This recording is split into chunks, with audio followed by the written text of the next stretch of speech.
Hello guys, this video is regarding IPO analysis of Amagi Media Labs. ఈ IPO కనుక apply చేస్తే maximum allotment అయితే వచ్చేస్తుంది.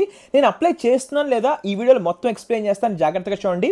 వీడియోలోకి వెళ్ళే ముందు మన పేజ్లో ఉండే కంటెంట్కి చాలా మంచి వ్యూస్ అనేది జనరేట్ చేసి పెడుతున్నారు, థ్యాంక్ యూ సో మచ్. కానీ ఆ ఫాలో ఆప్షన్ కొట్టడం చాలామంది మర్చిపోతున్నారు. మీకు కనుక కంటెంట్ నచ్చినట్టయితే ఇమ్మీడియట్గా ఫాలో ఆప్షన్ కొట్టేసేయండి, నాకు కూడా కొంచెం ఎంకరేజ్మెంట్గా ఉంటుంది. Okay fine.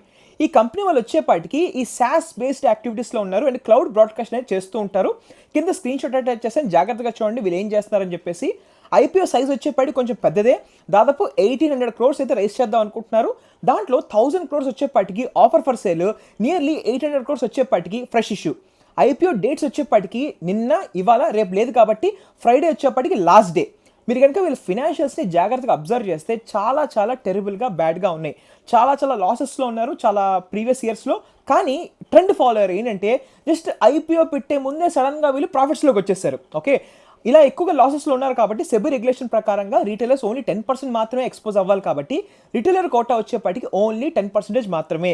Grey market premium వచ్చేప్పటికి నియర్లీ 6 to 8% దాకా ఉంది. Okay fine. ఇప్పుడు నా ఫైనల్ వర్డిక్ట్ ఏంటంటే ఈ కంపెనీ అసలు long term point of view అసలు చూడట్లేదు. పోనీ short term gains point of view చూద్దాం అన్నా కూడా ఈ మార్జినల్ గెయిన్స్ కోసం అయితే నేను రిస్క్ చేయదలుచుకోవట్లేదు. So I'm completely ignoring this particular IPO. ఇది వచ్చేప్పటికి నా పర్సనల్ వ్యూ, మీరు కూడా ఇలా చేయాలని అవసరం లేదు. మీరు జాగ్రత్తగా చూడండి, అనలైజ్ చేయండి, మీకు నచ్చితే అప్లై చేయండి, లేదంటే లేదు. Okay thank you so much. Me views కింద కామెంట్ సెక్షన్లో మెన్షన్ చేయండి అండ్ ఈ వీడియోని చాలా మందికి షేర్ చేయండి. ఓకే.